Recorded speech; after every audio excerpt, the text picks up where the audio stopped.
बिस्मिल्लाहिर्रहमानिर्रहीम। अस्सलाम वालेकुम students, how are you all. आज हम लोग ना कुछ एमसीक्यूज को डिस्कस करेंगे, ठीक है। फोनेटिक एंड फोनोलॉजी के जो मिड टर्म के एमसीक्यूज हैं फ्रॉम लेसन नंबर 1 to 18। ठीक है, हम इनको जल्दी जल्दी डिस्कस करते हैं ताकि टाइम हमारा वेस्ट ना हो। यहाँ पर मैंने तकरीबन 60+ एमसीक्यूज जो हैं वो मैंने बनाए हैं आपके लेसन नंबर 1 to 18 तक, ठीक है। तो आई होप कि इन सब एमसीक्यूज के बाद आपका पेपर है वो काफ़ी अच्छा हो जाएगा। और अब इतने एमसीक्यूज हैं, ठीक है। तो एग्जामिनर जो है ना, अब आप लोग ये मत कीजिएगा कि आपने जो एमसीक्यूज करवाए वो तो नहीं आया। अब सेम टू सेम नहीं आता, ठीक है। बात वही हो रही होती है, लेकिन क्या है कि जो एग्जामिनर होता है वो आपको घुमा फिर आके भी एमसीक्यू दे सकते हैं, ठीक है। वो लाइक इतने सिंपल या सीधे एमसीक्यूज नहीं देते पेपर में, कंफ्यूजिंग एमसीक्यूज होते हैं। तो आप लोग थोड़ा सा फोकस करेंगे ना तो आपको समझ आ जाएगी, ठीक है। बाकी बात वही हो रही थी जो आपको मैंने इतनी डिटेल में हर चीज़ एक्सप्लेन की है, तो उसके बाद मुझे नहीं लगता कि आपको कोई इशू होना चाहिए। नंबर वन देखें कि फोनेटिक एंड फोनोलॉजी जो है वो कंसर्न करती है स्पीच साउंड्स के साथ। और फोनोलॉजी बेसिकली हमारे पास और the organisation and patterning of sound के साथ जो है उनको स्टडी करती है, ठीक है। अब आगे देखें। और फोनेटिक्स में हम लोग क्या स्टडी करते हैं, फोनेटिक्स में हम लोग स्टडी करते हैं कि किस तरह से साउंड जो है वो प्रोड्यूस हो रही है, ट्रांसमिट हो रही है और परसीव हो रही है, ठीक है। तो ये फोनोलॉजी और फोनेटिक की दो आपके एमसीक्यूज हो गए हैं। Human sounds are divided into vowels and consonants, ठीक है। फोर्थ एमसीक्यू देखें कि how many vowel sound are there in RP accent, ये इंग्लिश। तो उसमें हमारे पास 20 वॉवल साउंड्स होती हैं। ये इंपॉर्टेंट एमसीक्यू है, ये बहुत पेपर में रिपीट होता है। अब आगे डिफ्थोंग्स में देखें कि कह रहे हैं कि जो डिफ्थोंग इस साउंड पर एंड होते हैं, ठीक है, उनको हम लोग सेंटरिंग कहते हैं।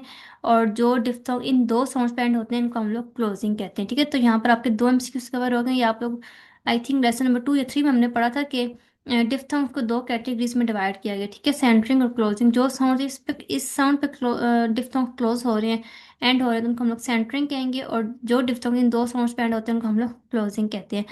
आगे इन्होंने पूछा है कि English has how many plosive consonants. तो 6 प्लॉसिव होते हैं, जिनमें से 3 हमारे पास वॉइस्ड और 3 वॉइसलेस होते हैं। 7 देखें, the smallest unit of sound that can change meaning is called. तो वो हमारे पास फोनीम होता है, ठीक है। फोनीम एक स्मॉलेस्ट यूनिट होता है जो कि किसी भी वर्ड के मीनिंग को चेंज करता है। फॉर एग्जाम्पल यहाँ पे मैंने पैट और बैट की लिखी है कि देखिए यहाँ पर अब पा और बा फोनीम है जो कि इस वर्ड की मीनिंग को चेंज करें। तो और एलो हमारे पास क्या होते हैं, वेरिएशंस होती हैं फोनीम की, variants of a phoneme. Okay, ज़्यादा मैं उनको एक्सप्लेन नहीं करी क्योंकि ये इजी इजी ये सारे कॉन्सेप्ट हम लोग लेक्चर्स में पढ़ के आए हैं। ऑडिटरी फोनेटिक्स डील विद, ठीक है, साउंड परसेप्शन के। ऑडिटरी फोनेटिक्स हमने ये पढ़ा था ना कि किस तरह से साउंड जो है वो परसीव होती है। जो हियरर होता है वो किस तरह से साउंड को सुनता है, उसमें साउंड वेव्स को हम लोग स्टडी करते हैं, ठीक है, सारी चीज़ों को। सॉरी, एमसीक्यू नंबर 10 देखिए, एक्सपेरिमेंटल फोनेटिक्स जो है वो फोकस करता है हाइपोथेसिस बेस्ड साउंड इन्वेस्टिगेशन पर। और जनरेटिव फोनोलॉजी को इंट्रोड्यूस करवाया था चॉम्स्की एंड हेल ने। ओरो nasal process controls oral versus nasal air flow, ठीक है। ओरल का मतलब होता है कि air passes from the mouth, and nasal का मतलब होता है कि air passes from the nose. तो ओरल नेजल प्रोसेस जो है वो हमारी ओरल और नेजल एयर फ्लो को क्या करता है, कंट्रोल कर रहा होता है। अब bilabial sound are produced with 2 lips, ठीक है। तो ये आप लोगों के जो वो आर्टिकुलेटरी गेस्टर्स थे तो वो हैं, वो बहुत इंपॉर्टेंट है, ठीक है। उनमें से बहुत एमसीक्यूज आते हैं, आपने उनको अच्छे से करना है। Fricatives are produced by narrow air flow causing friction, ठीक है। हमने फ्रिकेटिव्स में क्या पढ़ा था कि फ्रिकेटिव ऐसी साउंड होती हैं जिसमें हमारे आर्टिकुलेटर्स हैं वो इतने क्लोज आ जाते हैं कि उनके जो दरमियान एक स्पेस होती है वो बहुत ज़्यादा नैरो हो जाती है, ठीक है, यानी कि बहुत तंग हो जाती है। जिसकी वजह से एयर का जो फ्लो है वो वहाँ से बहुत प्रेशर से गुजरती है एयर, ठीक है। तो उसकी वजह से क्या होता है, हिजिंग नॉइज प्रोड्यूस होती है और फ्रिक्शन प्रोड्यूस होती है। Affricates are stop plus fricatives को हम लोग जब मिलाते हैं तो हमारे पास एफ्रिकेट्स आते हैं, ठीक है। Vowels are produced with free air flow, ठीक है। वॉवल्स हमने पढ़ा था कि वॉवल्स में जो है एयर की कंस्ट्रिक्शन नहीं होती, एयर जो है बहुत फ्रीली पास आउट कर जाती है। लेकिन कॉन्सोनेंट्स में क्या होती है कि एयर की कंस्ट्रिक्शन होती है, एयर की ब्लॉकेज होती है। अब 17 एमसीक्यू देखें। F1 corresponds to vowel height, ठीक है। F1 हमने पढ़ा था कि जो फॉर्मेट 1 होता है या F1 होता है वो टंग हाइट, जो वॉवल हाइट कह सकते हैं, उससे रिलेट करता है। और F2 जो होता है वो हमारे पास बैकनेस एंड फ्रंटनेस ऑफ द टंग से रिलेट करता है। सुप्रासेगमेंटल फीचर्स में हमारे पास इंक्लूड हैं स्ट्रेच, पिच, रिदम, ठीक है। इंटोनेशन भी है लेकिन यहाँ पर नहीं लिखा हुआ, अगर एमसीक्यूज में आ जाता है तो आपने उसको भी सिलेक्ट कर लेना है। ये ना, ठीक है, आप लोगों को एक एमसीक्यूज में दिए होंगे। ब्रॉड और फोनेमिक ट्रांसक्रिप्शन जो है वो यूज़ करते हैं स्लैशेस, ठीक है। ये मैंने आपको पहले भी बताया था, अभी बता रही हूँ कि आपने इनके दोनों नेम से याद रखना है। ब्रॉड फोनेमिक होती है एंड नैरो फोनेटिक ट्रांसक्रिप्शन होती है। और ब्रॉड और फोनेमिक ट्रांसक्रिप्शन हम लोग क्या यूज़ करते हैं, स्लैशेस यूज़ करते हैं, लाइक दिस, ठीक है। ये अगर हम ये ट्रांसक्रिप्शन किया तो इस तरह से हम लोग यूज़ करेंगे, डैट इज फोनेमिक ट्रांसक्रिप्शन। तो अगर आपको इस तरह से दे के पूछ सकते हैं कि ये फोनेमिक ट्रांसक्रिप्शन है या फोनेटिक ट्रांसक्रिप्शन है, तो ये आपने याद रखना है। नैरो ट्रांसक्रिप्शन जो है हमें प्रोवाइड करती है बहुत डिटेल्ड साउंड इंफॉर्मेशन, ठीक है। यानी कि नैरो ट्रांसक्रिप्शन में ये जो लाइक छोटी छोटी डिटेल्स होती हैं, एस्पायरेशन हो गया, नेजलाइजेशन हो गया, ठीक है, तो वो सारी जो डिटेल्स होती हैं वो उसमें ऐड की जाती है, यानी कि डिटेल ट्रांसक्रिप्शन होती है किसी भी साउंड की, उसको हम लोग नैरो ट्रांसक्रिप्शन कहते हैं या फोनेटिक ट्रांसक्रिप्शन कहते हैं, इसका सेकंड नेम है। Most important MCQs, IPA was establish in 1886 by, ठीक है, आईपीए was established in 1886, ठीक है। नेक्स्ट देखिए, broad transcription ignores phonetic detail, ठीक है। जो हमने क्या पढ़ा था कि जो नैरो ट्रांसक्रिप्शन होती है, ठीक है, वो डिटेल्ड हमें ट्रांसक्रिप्शन जो है वो प्रोवाइड करती है, नैरो ट्रांसक्रिप्शन तो ब्रॉड ट्रांसक्रिप्शन हमें प्रोवाइड नहीं करती, तो फिर वो इग्नोर करती है किसको, फोनेटिक डिटेल को इग्नोर करती है। तो अब देखें लाइक बात वही है लेकिन थोड़ा सा घुमा फिरा के एमसीक्यू से, तो एग्जामिनर भी ऐसे ही करता है। अब आगे देखें, नैरो ट्रांसक्रिप्शन यूजेस ब्रैकेट्स, ठीक है। जो ब्रॉड ट्रांसक्रिप्शन है वो स्लैशेस यूज करती है, उसमें हम लोग स्लैशेस के साथ लिखते हैं, और नैरो ट्रांसक्रिप्शन हम लोग क्या करते हैं, हम लोग ब्रैकेट्स को यूज करते हैं, ठीक है। नेक्स्ट देखें कि word stress in transcription is marked with apostrophe mark, ठीक है, यानी कि जहाँ पर हमने स्ट्रेस देना है वहाँ पर हम लोग एक एपोस्ट्रॉफी मार्क जो है वो यूज करते हैं, ठीक है।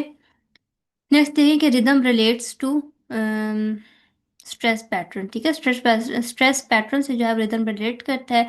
इंग्लिश में कितने फ्रिकेटिव हमारे पास फोनीम्स हैं, तो हमारे पास कितने 9 फ्रिकेटिव साउंड्स कह सकते हैं या फ्रिकेटिव फोनीम्स कह सकते हैं, वो 9 है total.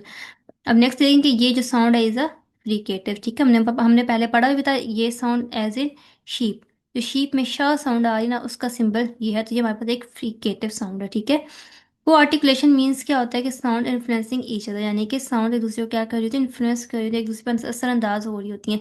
Allophones are taught under ECA, English consonant allophones, ठीक है। ये हमने इनके रूल्स पढ़े थे, वो आपने अच्छे से करने, मोस्ट इंपॉर्टेंट है, ठीक है, फ्रॉम ये एमसीक्यूज के पॉइंट ऑफ व्यू से, एमसीक्यूज में बहुत ज़्यादा पूछे होते हैं, ठीक है। तो एक दो स्टूडेंट्स के मैसेज भी आए थे कि ये एलोफोन्स के जो रूल्स हैं इंग्लिश कॉन्सोनेंट एलोफोन, ये इंपॉर्टेंट है ये नहीं है, तो ये बहुत ज़्यादा इंपॉर्टेंट है, एमसीक्यूज में बहुत आते हैं, ठीक है। तो आपने इनको अच्छे से करना है क्योंकि आपके पास एक अच्छा मार्जिन होता है कि आप लोग एमसीक्यू से जो है वो नंबर गेन कर सकते हैं, तो इसलिए थोड़ा सा फोकस किया करें छोटी छोटी चीज़ों पर, तो आप लोग ना पेपर में एक अच्छे मार्क्स जो है वो ऑब्टेन कर सकते हैं। ओके, अब नंबर 13 अब एमसीक्यूज देखें कि एस्पायरेशन जो है वो अक्कर होती है typically after voiceless stops in initial position, ठीक है। यानी कि अब इसका क्या मतलब है कि अगर वॉइसलेस स्टॉप आ जाएगा इनिशियल पोजीशन पे, यानी कि किसी वर्ड के स्टार्ट में, तो उसमें एस्पायरेशन होगी। फॉर एग्जाम्पल पिन, अब देखें पिन हमारे पास एक हमारे पास क्या है, सबसे पहले तो हमारे पास ये स्टॉप है, ठीक है। सेकंड पे हमारे पास वॉइसलेस स्टॉप है, ठीक है। तो यानी क्या कि voiceless stop in initial position पे वॉइसलेस स्टॉप आ गया, तो इसमें फिर क्या होगा, एस्पायरेशन होगी, इसको हम लोग पढ़ेंगे फिन, ठीक है। तो ये इसका ये मीनिंग है ये, और ये आप लोगों के ना उनके जो रूल्स थे आप लोगों के एलोफोन वाले वहां से एमसीक्यूज है। अब नेक्स्ट देखें, नेजलाइजेशन occurs when Vilam is lower, ठीक है, हमारा जो विलम होता है जब लोअर पोजीशन में होता है तो फिर नेजलाइजेशन होती है, यानी कि एयर हमारे नोज में से पास आउट होके आती है। नेक्स्ट 32 देखने, vowel quality depends mainly on F1 and F2, ठीक है, वोवल की क्वालिटी जो है ये फर्स्ट टू फॉर्मेट्स पे डिपेंड करती है, ठीक है। नेक्स्ट 33 देखें कि दिस साउंड इन कैट, ठीक है, ए साउंड जो है A in cat is a front vowel, ये जो वॉवल है हमारे पास फ्रंट वॉवल है, ठीक है। रोटिक वॉवल का मीनिंग क्या होता है, रोटिक वॉवल कंटेन्स रेट्रोफ्लेक्स आर कलरिंग, ठीक है, यानी कि इसमें आर का जो एक करेक्टर होता है वो होता है। अब 35 देखें, unstressed syllables usually contain this sound, ठीक है। अब क्या कह रहे हैं कि अनस्ट्रेस्ड सिलेबल्स जो होते हैं उनमें ये साउंड होता है। अब इस जो लिखा हुआ तो इसको अगर हम लोग प्रोनाउंस श्वा है, ठीक है, लेकिन ये इसको हम ये हमारे पास क्या होता है, एक हमारे पास वीकेस्ट शॉर्टेस्ट और मोस्ट कॉमन वॉवल साउंड होती है इन इंग्लिश। फॉर एग्जाम्पल क्या होती है, weakest shortest most common vowel sound होती है इंग्लिश में, for example as in about, ठीक है। अब अबाउट में जो स्टार्ट का वॉवल साउंड है देखिए ये बिल्कुल शॉर्ट, और इसको हम लोग लाइक बहुत वीक और बहुत शॉर्ट, इसको हम लोग जल्दी से प्रोनाउंस कर रहे हैं अबाउट, ठीक है, अबाउट।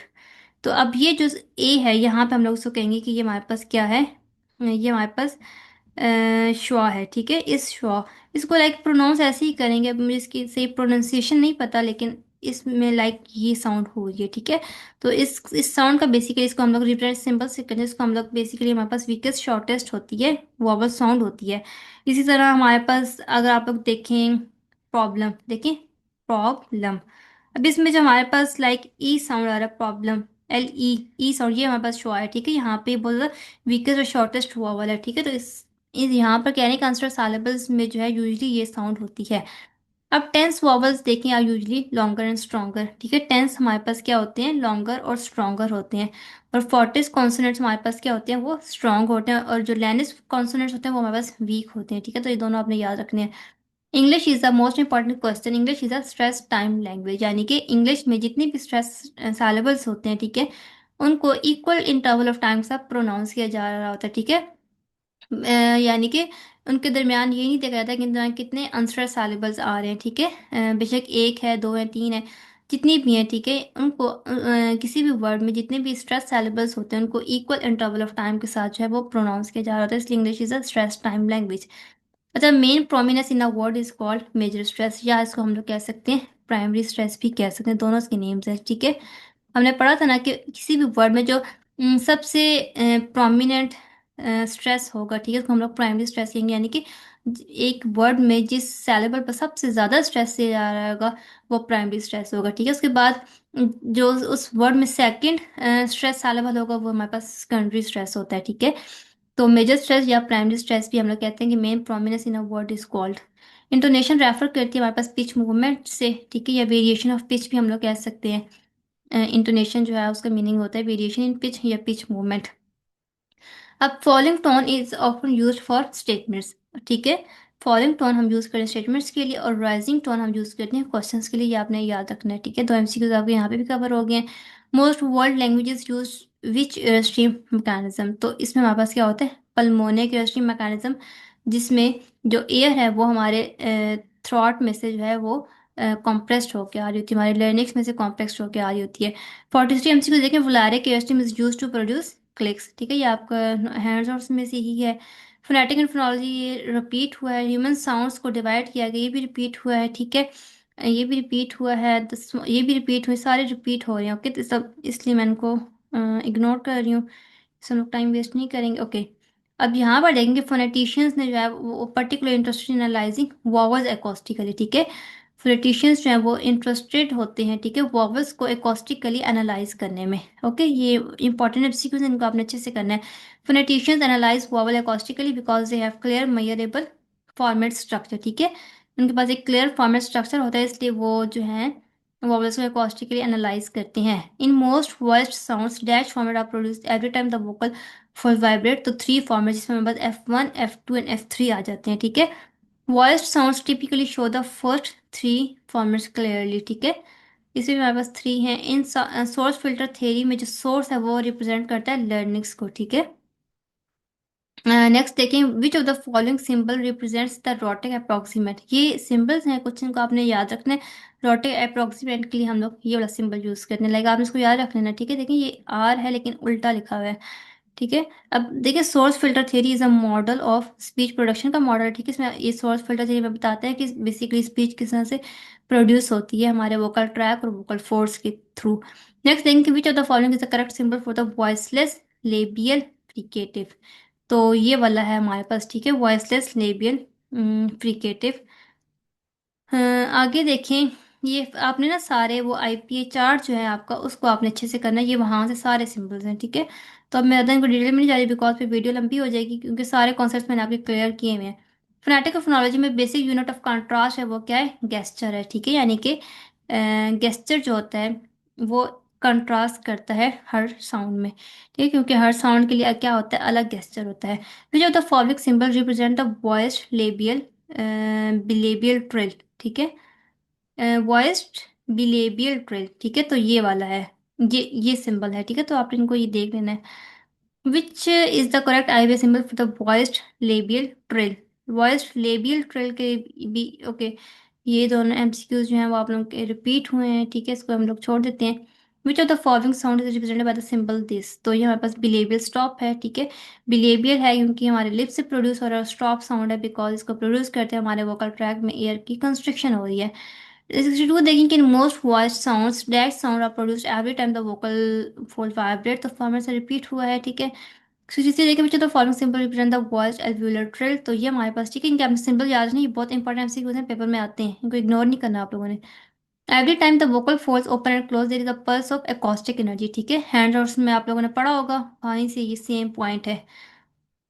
अब देखें कि as an important part of phonetic acoustic is study of physics of speech signal. Speech signal की जो है बेसिकली स्टडी होती है किसमें, एकॉस्टिक्स में हम लोग स्टडी करते हैं कि किस तरह स्पीच सिग्नल्स जो है वो मूव करते हैं from listener from speaker to the hearer. And which of the following is not a labiodental sound. अब यहाँ पे कह रहे हैं कि लेबियो डेंटल साउंड इनमें से कौन सी नहीं है, तो ये वाली लेबियो डेंटल साउंड नहीं है, because this is fricative sound, the sound as in this, ठीक है। तो उसका सिंबल हम लोग उसको कहते हैं थीटा। ये बाकी सारे हमारे पास क्या है, लेबियो डेंटल साउंड्स हैं, ठीक है। नेक्स्ट देखें, लेबियो डेंटल साउंड हमारे पास क्या होती है, इसमें हमारे लोअर टीथ, हमारे जो हमारा अपर लिप होता है, ठीक है, उसके साथ जाके टच करते हैं, एज इन फा साउंड, एज इन फिन, हमारे जो नीचे वाले दांत हैं, ठीक है, वो हमारे ऊपर वाले लिप के साथ जाके टच करने हैं। इसी तरह वैन, इस तरह मैन, ठीक है। तो अब नेक्स्ट देखें, हमारे पास the symbol theta represent which of the following sound. तो ये डेंटल फ्रीकेटिव है हमारे पास, ठीक है। तो आपने इसको याद रखना है कि ये डेंटल फ्रीकेटिव है हमारे पास। And which of the following symbol represent retroflex sounds. तो इसके लिए ये वाला सिंबल, रेट्रोफ्लेक्स साउंड्स के लिए हम लोग ये वाला सिंबल जो है वो यूज करते हैं। ट्यूब मॉडल थ्योरी में जो वोकल ट्रैक्ट है उसको क्या कहा गया, उसको हम लोग उसको ट्यूब कहा गया है, ठीक है। ये हम लोग अपने इस टॉपिक में पढ़ के आए थे। विच of the following sound is represented by the symbol this. तो ये हमारे पास डेंटल स्टॉप है, ठीक है, डेंटल और स्टॉप साउंड है। Which of the following is the correct symbol for the voiced bilabial fricative. तो ये हमारे पास क्या है, वॉइस्ड बिलेवियल और फ्रीकेटिव है, ठीक है। तो आई होप सो के आप लोगों को समझ आई होगी, और जितने मेरे से हो सके तो मैंने एमसीक्यूज कवर करवाए हैं, ठीक है। बाकी आप लोग अब जब अपने लेक्चर्स देख रहे हैं तो उन पर भी फोकस करें, ताकि आप लोगों के काफ़ी हैंड्स वो एमसीक्यूज वहाँ से भी कवर हो जाएगी, ठीक है। आई होप सो कि आपको लेसन अच्छा लगा होगा। एंड अगर आप में से किसी को ये जो है ये फाइल चाहिए, ठीक है, एमसीक्यूज की, तो आप लोग मुझसे व्हाट्सएप पे कांटेक्ट कर सकते हैं, ठीक है। मेरा जो व्हाट्सएप नंबर है वो डिस्क्रिप्शन में मेंशन है, तो आप लोग वहाँ से कांटेक्ट कर सकते हैं, आप लोगों को ये फाइल मिल जाएगी, ठीक है। इंशाल्लाह अब हम लोग अपनी फाइनल टर्म सीरीज में मिलेंगे, तब तक के लिए अल्लाह हाफिज़।